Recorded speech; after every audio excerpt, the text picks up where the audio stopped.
You're listening to the Backyard TARDIS Random Thoughts Podcast, part of the Red 5 Network. Hey, Nicholas with the Backyard TARDIS, part of the Red 5 Network, here to talk some classic Quantum Leap. As many of you know, I've posted many links every Thursday. We do the Quantum Leap Revisited. We have now finished the show, gone through all of classic Quantum Leap, and we are going about now ranking each season.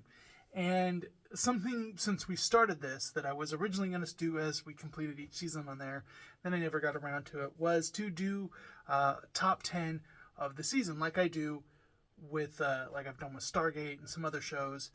And I've been wanting to get more back into that. But the first season of Quantum Leap is kind of unique. It was a half-started season. And so there's 9 episodes, but it's because the first one is a 2-episode pilot. We're going to consider it 8 episodes. So that's not really enough. So instead, I'm just going to rank these because, I was going to do, should I do like top 10, bottom 3, or how should I do it? I thought 8 episodes, we're just going to go through and rank these ones. But next week, I'm going to have one doing the top 10 of season 2 and the bottom 5. And then when we get through all the seasons, I'm going to take all the top 10s, all the bottom 5s, and I'm going to make a top 22. So a full season of, like, if you took these episodes, you'd make the perfect best season. And then, of course, I'm going to do my bottom 10. So, we'll make them from these lists. So these are kind of weeding them down. But for this first season, we are going to go about it in order. And I'm going to put the link in the description for on the Quantum Leap Revisited on the Prices of Reason live channel. Is where we have that Thursdays. We start 7 p.m. Pacific time.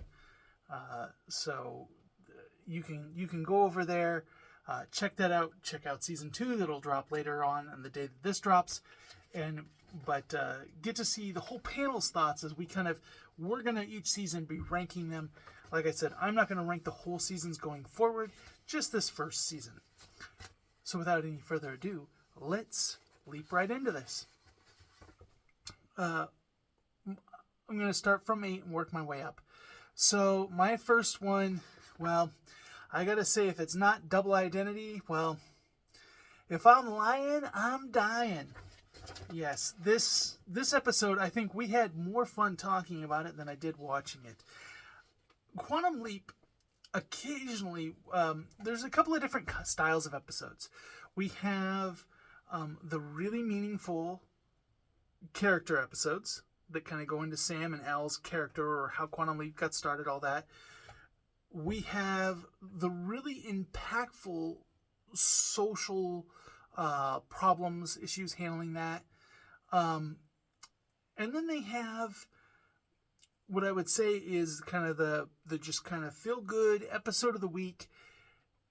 And then the fourth one that kind of appears in there is that kind of falls in that feel good, but they are parodying or doing stylized in the frame of some other movie. So, there's one that's kind of like, oh, yeah, we'll see one on this list that's American Graffiti, Good Morning America. Like, there's all sorts of different things. We got a Nuella Noir on here. A lot of different styles where it is more that. This is one of those, and this is kind of mafia gangster movies. But Godfather, this is not. It is not done seriously. It's like, it's trying to, but it comes off as a parody of that. And it takes all of the tropes of kind of an Italian gangster family and puts them in this. And it just, it kind of is, first off, Sam leaps into a hitman. So this is a guy that murders. Now the thing is to get him out of the hitman business. But at the end of the day, this show is about getting a murderer a happy ending. it's a little queasy, especially since in this show they often go through the idea of God helping them out. Now, they had some funny bits of Sam's in a character that's supposed to be able to speak Italian, but he can, and people are talking to him, doing the fish out of water. They ask him to sing. They play it up for laughs, but they also get to show off Scott Bakula's amazing singing talents. And it had the unique thing of just at the moment when Sam thinks he fails, he leaps again into the mob boss. And then makes an edict that somehow, apparently, when he leaps out, that mob boss is then going to honor. All in all, if there's any episode from season 1 that could possibly make it on my top 10 lowest, I don't know if it will. Season 1 is actually remarkably good, but this is the only one that I feel any justification putting it on a bottom tier list. As far as a grade, this is definitely a C for me. This is a C. Okay. Which means it had interesting ideas but was not executed well. Now, number 7, on the other hand, we're going to go with something that is a B for me, which is, it's an okay episode, but there's nothing about it that stands out. There's nothing that really offends but doesn't stand out, and that is how the Tess was won. So there's a lot of fun here. Sam leaps into a vet. Fun fact, vet in a farm community. So I have a goat farm. I've been around farms my whole life. Not always lived on a farm, but I've been around, whether it's horse ranch, cows, cattle, chickens, all that my whole life. So kind of understand that, and if there's one thing you hate, it's pigs. And so he's got a sick pig. And so their thinking is that this leap, he's got to prevent this pig, prove that it doesn't have this disease. Because they think it does, and if it does, that means they got to kill the herds. The doctor, he's saying, no, leave it with me. I got some theories I'm going to work on, and if he can get the pig better, then they don't have to slaughter the whole herd, which will put them in economic hardship in the area. So there's kind of this little side story of him nursing this pig. But then there's Tess, who is about to marry, be in an unhappy marriage to a rich rancher that her father wants her to. But Sam's got to save her from that. So what does he got to do? He has got to woo her. Get that? And he's trying to do that. They don't have chemistry. He doesn't really think that that's right. But then he realizes this other ranch hand that really never thought he was in a consideration, that they do have sparks there, but it's kind of a Romeo and Juliet setting, like they're different classes. He's the ranch hand. He can't ever be worthy of her, so he's got to get them together. However, the real leap, all that he saves the pig, he keeps her from the marriage, and he doesn't leap. What is it? He has to help Buddy Holly, famous songwriter, write a song, and then he suddenly leaps. So it ends up being a joke one in the end. Tess is kind of annoying in this a little bit. It's fun, it's serviceable, but it's nothing special, which is what got it on there. That saying, like I said, it's a B. So in my opinion, this show only has one that's below a B for this season. Really good. Number 6. Now, it's interesting because I'm going to say 6 and 5 really went back and forth at which one was at which. So 6, I have The Right Hand of God. This one was a fun one. It actually gave me a lot of MacGyver vibes, and that is Sam is having to box to earn money to build a chapel. So he's boxing and being sponsored by these nuns. But he's also got, like, the guy that's in charge of sponsoring the fights is fixing the fights and doing betting on it. And so if he helps the nuns out, then he's going against the bet, which then will get him in hot trouble. But if he does it, then him and his girlfriend, who's a stripper, will make enough money that they can go off and live together. And so they kind of have almost this love triangle where the stripper's like really over the top, where you get to see that Sam, who's good and wholesome, is very uncomfortable around her and her being so forward with him. Meanwhile, the meek and wholesome nun is drawing him to him, almost like a forbidden, like, oh, he knows she's a nun, but he's drawn to her on a personal level. And so it's almost like Sam is falling in love with this nun. Meanwhile, the person he's leapt into is supposed to be with this stripper who doesn't want to stay a stripper. The whole thing is they're going to get this, they're going to get out of this life and go good. Once again, people doing stuff morally questionable, but Sam's going to help them get back on track. Like I said, the stuff with the nun felt very MacGyver-y. There's a lot of episodes where MacGyver helps nuns. And it's interesting that the stripper has faith in him, but the nun loses faith in him. And he goes,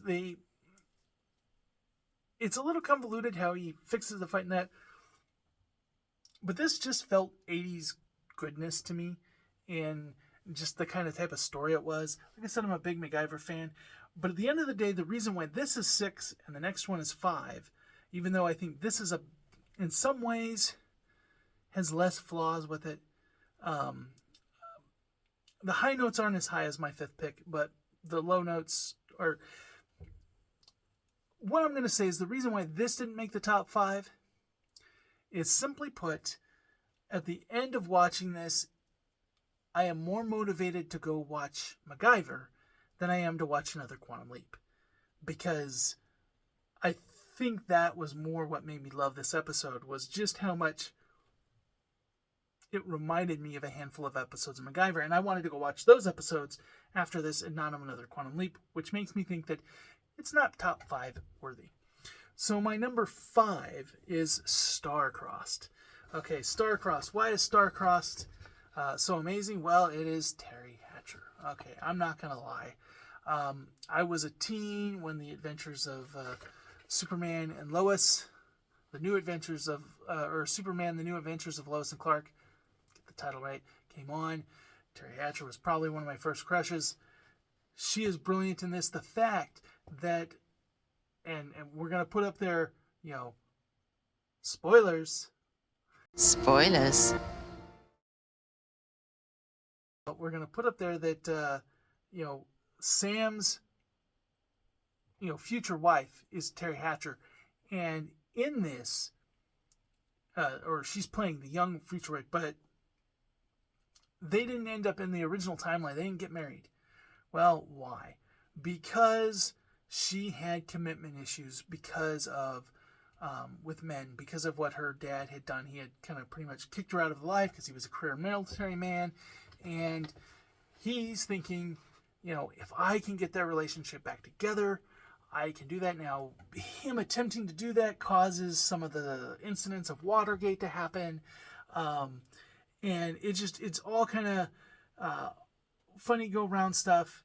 And Al is like, you were the second guy that she couldn't commit to. What if she commits to the first guy? And he's like, well, then she'll be happy. And I want her to be happy. And it's really good. However, the main story of this one is actually this professor who is at a college who is sleeping around with the students, which is something that is frowned upon. And at most colleges, not acceptable. Even back then, not good behavior. They are technically all consenting adults. However, he's much older than them, and he's kind of creepy. And it's funny, they make him not look good, but he's a poetry teacher, blah, blah, blah. And he is trying to get this relationship with Terry, who knows he has this reputation. And she's like, no, he's like, let's meet at the library. And they're talking science and physics, and yet he's weaving that in with poetry. So he's doing science poetry. And this is like blowing, like she is starting to fall for him. It's very interesting, but he's got to help this other student, help her realize that she needs to be dating the jocks her own age. But she, they're kind of meatheads. She wants somebody to be more like her, and it just... So there's a lot of stuff in this. They do some funny bits.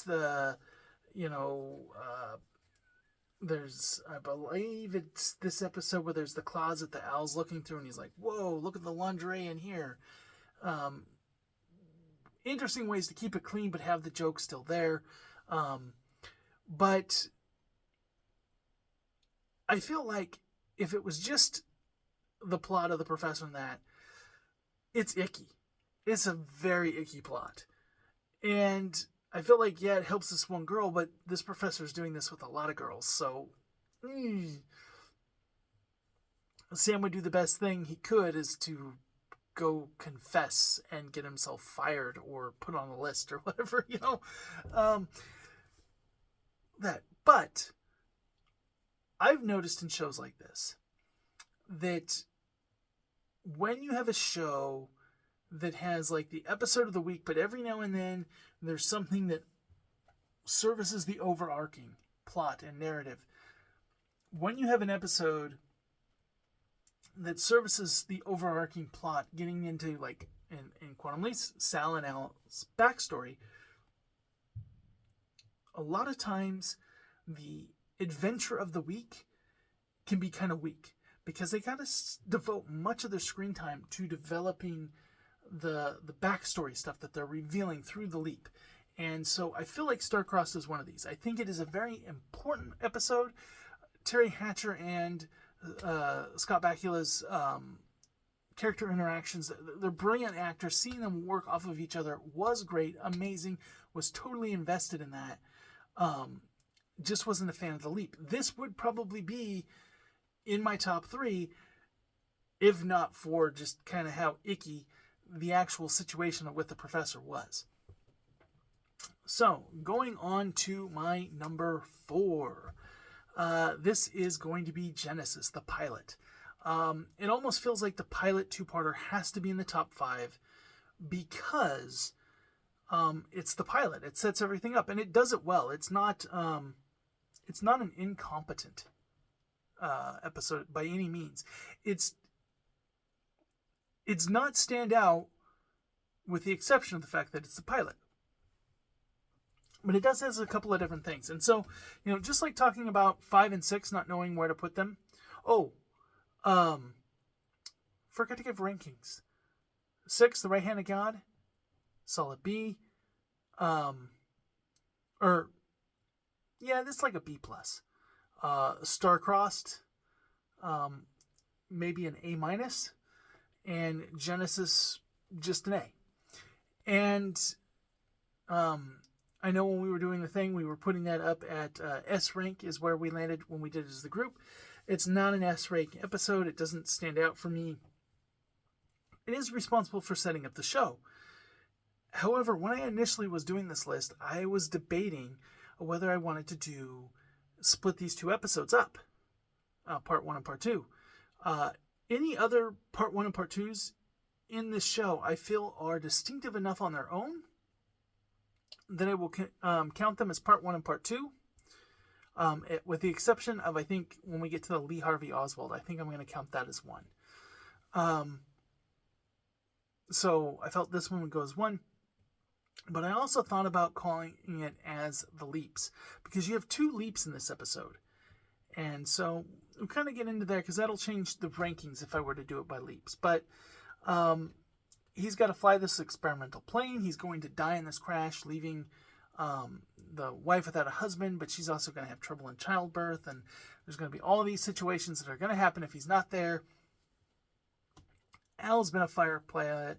Kind of right off the bat, starting the trend that Al has done everything.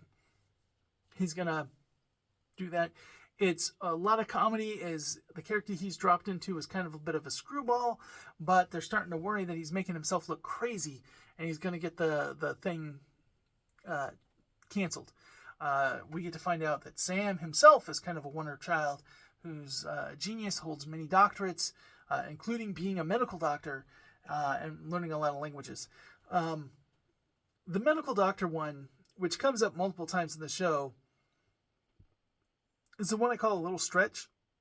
medical school is kind of unique. It takes a number of years. It is not a degree that people get when they're an academic, like, oh, I'm going to learn and become a physicist and maybe an engineer and maybe a biochemist. Like, you might have multiple things that you study, or also learn classical music and learn languages or something like that because you're a really smart person. But usually when somebody goes into a medical field, they don't pursue physics as well.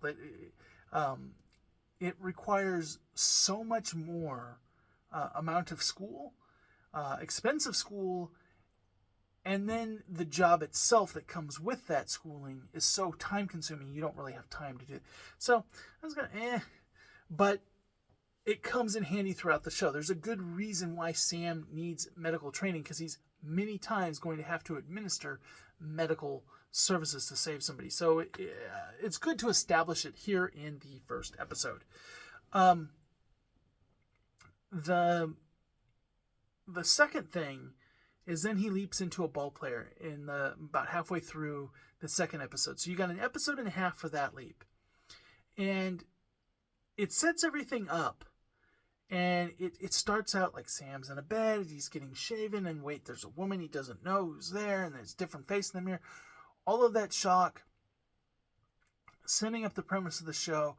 Of course, having a Top Gun-like story, it's fun. But it's not a standout episode for me. The half episode, the sports one, once again, Sam is not the jock. He has to kind of bunt, and it's like, okay, if this ball player couldn't make this shot, well, how is Sam supposed to just go out there and do it? But it's interesting because he instantly realizes his dad's still alive. All of a sudden, he realizes the time period he's in, his dad's still alive, and he makes the phone call to his dad. And this is the first establishing the backstory of Sam and Elle, of their characters, is having this thing that his dad died early in life on him, and so he has this regret and longing to be with his dad, which will pay off in droves later down the line in the show. Very powerful moment. So you have a very decent episode. You have more time to flesh everything out with it being 2 episodes, and you get that one. So that story is getting extra length. You have the second bump of this leap, which is helping for new viewers to kind of understand, like, this is what we're going to be doing every week. He's not just going to be stuck here being a fire pilot every week. No, he's going to be leaping around to very different situations. It's establishing that. But you're also getting a little bit of the deep character growth that will define Sam for the rest of the show in that phone call. So what's interesting is if I were, so I said this is an A rank and this is number 4. But if I were to split them out as leaps, where would this go? Well, I think the baseball leap with the phone call to his dad is so powerful that it would still make it into the top 5. But on its own, it would drop down to 5 and Starcross would go above it.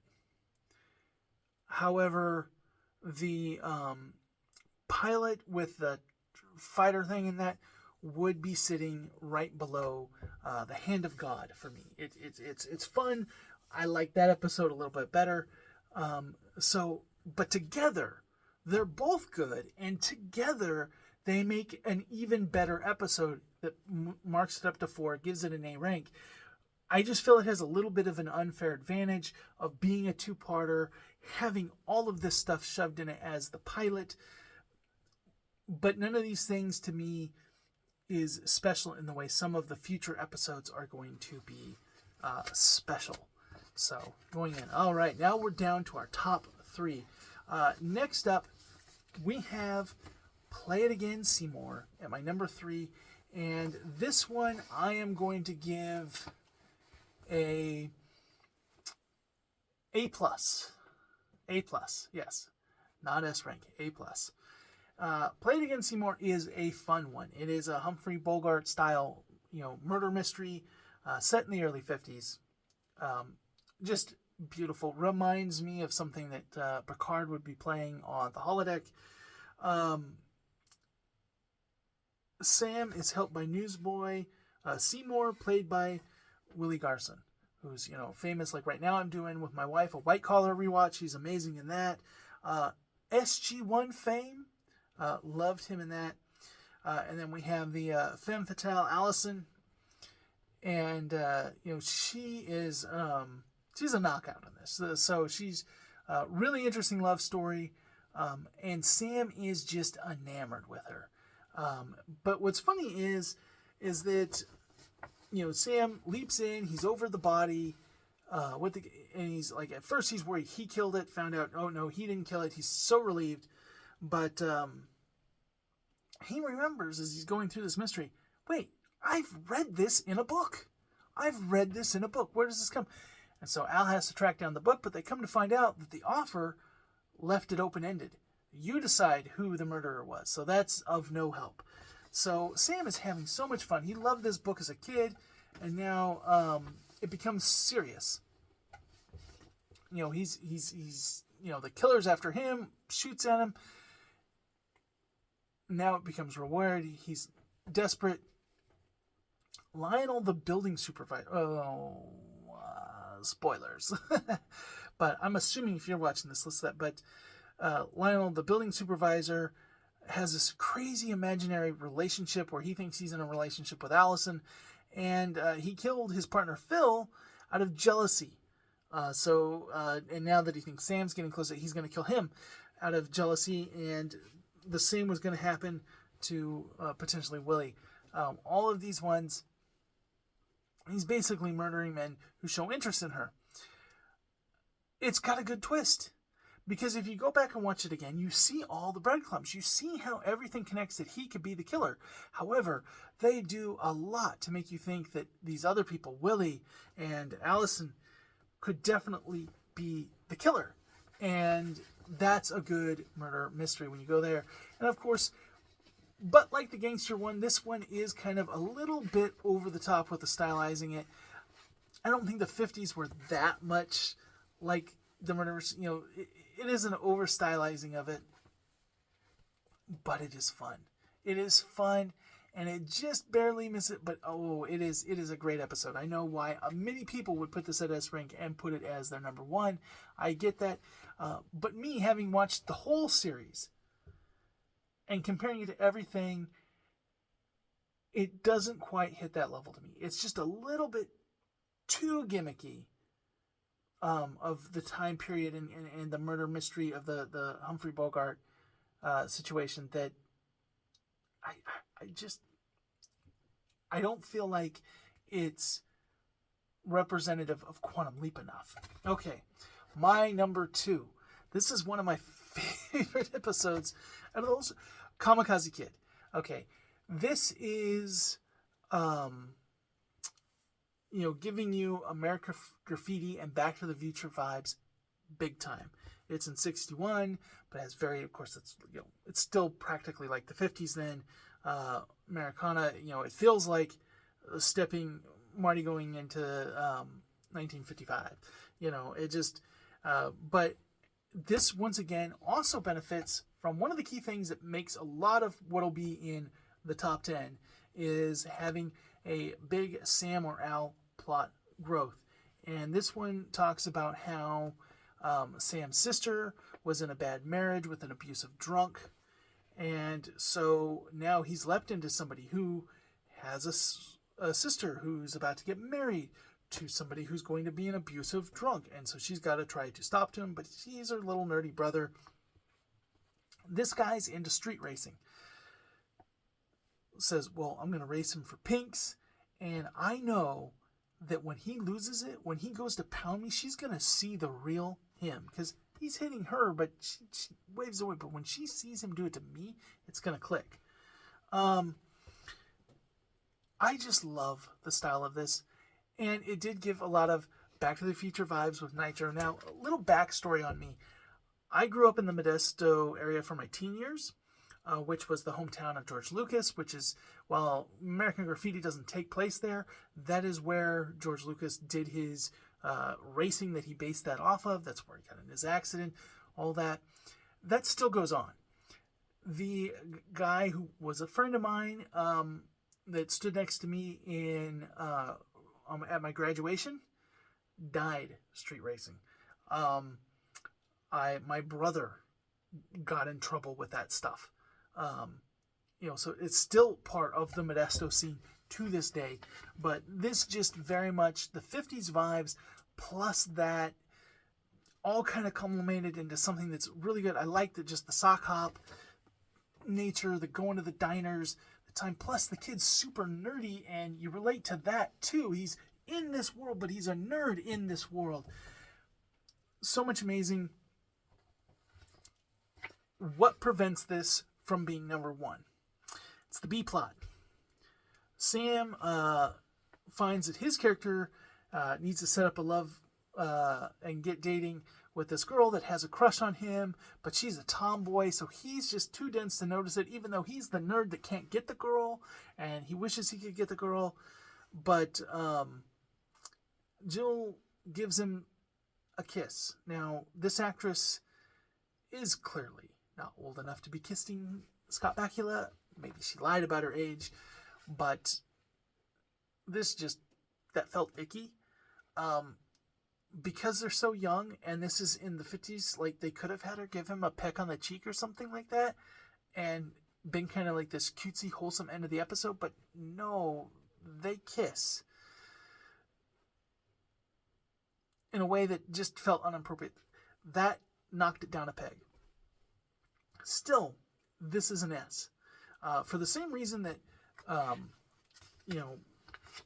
we had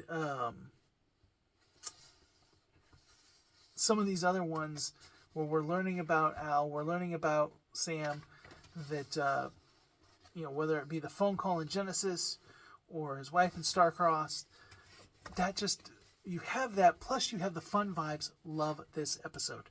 It's an S rank for me. Okay, now our number one, that only leaves one left, and that is The Color of Truth. This is the Driving Miss Davis. Yes, this is an S. This is my number one. This episode is amazing. It will definitely be up there in the top of this episode of the show. This is the first super taking on a tough thing. We'd call it political today. Subject. Dealing with, now, Sam will leap into women, people of different ethnicities, all these different things, people with disabilities. They're going to tackle a lot of different tough subjects and really go in there. This one does so well. And when we were doing the podcast on this, I brought this up, but I'm going to talk about, and Price will talk about the new show. I haven't watched that, so I can't talk about the reboot one, but I can talk about Doctor Who, another time-traveling show. And in the Chibnall era, they had one where the Jodie Whittaker Doctor goes and meets Rosa. And in that episode, you had essentially stating that a racist from the future, who's someone who murders people of color, thought that if he stopped Rosa Parks from refusing to give up her seat on that bus, that somehow in the 26th century, he'd still be allowed to murder people of color. That is a crazy and ridiculous plot. And the idea that if she didn't do it that day, that she never again would ever stand up for her rights, really limiting Rosa Parks there, that no person of color would ever stand up for the rights ever again throughout time. Like, it was just so much of that thing. But above all, every person in that town was racist. There was not a single person that wasn't. And then they had Ryan, one of her companions, who, he is from Britain. So, things are a little bit different there, but he just cannot grasp the concept of where he is. And so every person that walks up to him, he sticks out his hand and tries to shake their hand. They're ready to shoot him over it. Like, he's violating a law. He's he should be hanged for this. This is the way that every person reacts. And I get the first time, maybe even the second time, but by the third or fourth time he's doing this, and he's still doing it towards the end of the episode, it's just like, you gotta be kidding me. You gotta be kidding me that this is what they're doing. And it just was completely tone deaf to the time period. This one is not that way. That's what makes this episode so brilliant. Is Sam's leaped in. He's leaps into a black man who's a chauffeur. He's elderly, but Melanie, the person he drives around, is also an elderly lady. He's a widower. She's a widow, and they've been together for a long time. He's been serving her house as a worker for a long time. Now, of course, he doesn't realize where he is, and it's amazing. Sam's, and he's like, the possibilities, this is amazing. Wow, I'm going to get the black... And he also is like really gung-ho about, like, I'm going to start the civil rights movement, because what's the first thing he does? He sits down at the counter, and everybody freaks out. Everybody freaks out because he's in a restaurant where blacks aren't supposed to sit down at the table, and he just sat down at the table, and they're all flipping out.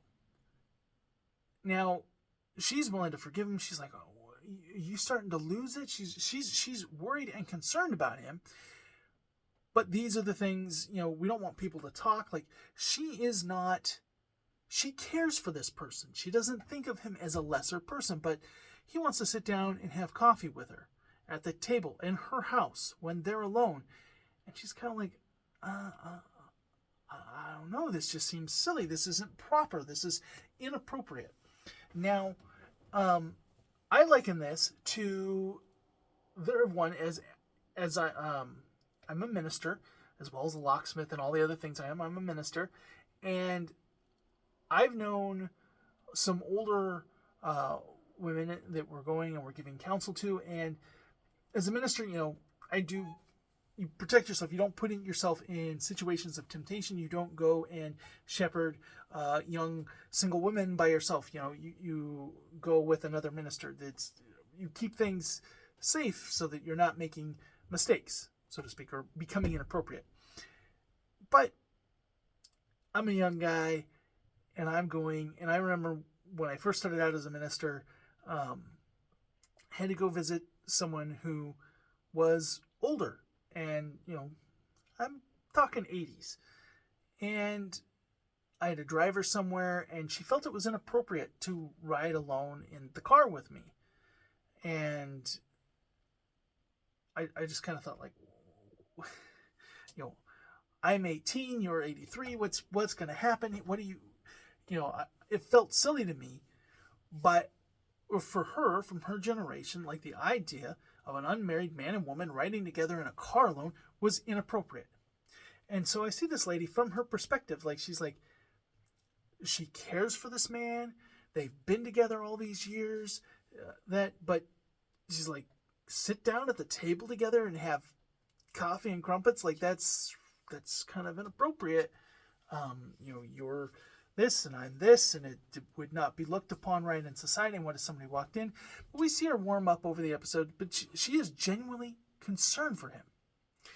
And Sam's told, okay, you're here because she is going to get hit by a train. She's going to pull onto the track because she didn't see it, and she's going to get hit by the train, and you got to prevent that from happening. But Sam's getting sidetracked because he's so into the fact that, like, I could start the getting rid of segregation movement early. I can do that. Once again, we learned something about Al's backstory. Al he was part of the movement. He did that. He was one of those people who stood up, a white man who stood up with blacks for ending segregation, showing something that's completely different to what they showed in the other thing. They found it interesting, though, that because he's doing this, his family is against it. His black family is against it because he is stirring up trouble. He's making life harder for them. They have to live in this community, and he is bringing on a lot of heat. They do the whole burning of the thing in the front yard. Really extreme. And I think it's important that, you don't just show everybody be mean like they did in the other one. They showed everybody mean, wanting to throw him in jail, but they didn't do anything real severe. They didn't turn fire hoses on him or anything. In this episode, people are doing stuff severe, so they're better showing the racism, but they're also showing that not everybody agreed with it to that extreme, that it was mixed. And this accurately describes the time. And you get the situation where she's going about this, and he's motivated his granddaughter, but then what happens? Well, they find out the granddaughter, some guys really upset by all this, is going to run him off the road, but his granddaughter borrowed the truck because he wasn't willing to take her because he needed to stay with Melanie to make sure that she didn't get hit by the train. And now he's got to go grab Melanie, take her with him, or he has to go save his granddaughter. Melanie then gets tired of waiting. She goes to use her car. Yes, the train thing almost hits her. They have a moment when Al is speaking to her, pleading with her to stop, to notice. And she's kind of opened up her mind, and it's just kind of like she noticed. But what was really beautiful was when she sees that the granddaughter's in this situation and the doctors, and they're rushing, she takes it to a white hospital because that's what's closest. And she's the one there demanding they treat her. And the doctors at first was like, oh, she needs help, but my hands are tied. I can't take her. And it is almost treated as if like these people have some sort of cootie. Like with COVID, and like places wouldn't let you come in if you had COVID. Like, oh, no. If you're sick with COVID, we want you to stay in the parking lot and we'll test you and we'll do this, but you can't actually come into the facility. Here she is. She's out on the forceps. She's dying. We can't treat her. We can't take her into there because that'll affect. And she really lays into him. The doctor requiesces. And of course, there's one of the nurses is just so bothered by this. She's such a Karen that she's got to call the cops. She's got to try to put a stop to this. And they have that, but the doctor agrees to it, treats her. Sam is there. He's in the body of a black man, but has the mind of a doctor. He's helping out too, explaining it. It just all comes together so perfectly. And it shows this little bit of progress. And it shows that just because people lived in those times and this was the norm for them, it didn't mean that they were evil. We sometimes have a hard time thinking of how could they ever be like this? How could they ever think this is right? But a lot goes into our conditioning and what we're raised in and what we think is normal and right. And it shows that there were good people back then that lived in this society, were complacent with the society, but these are also the people that, when the changes happened, they jumped on board. They didn't fight it.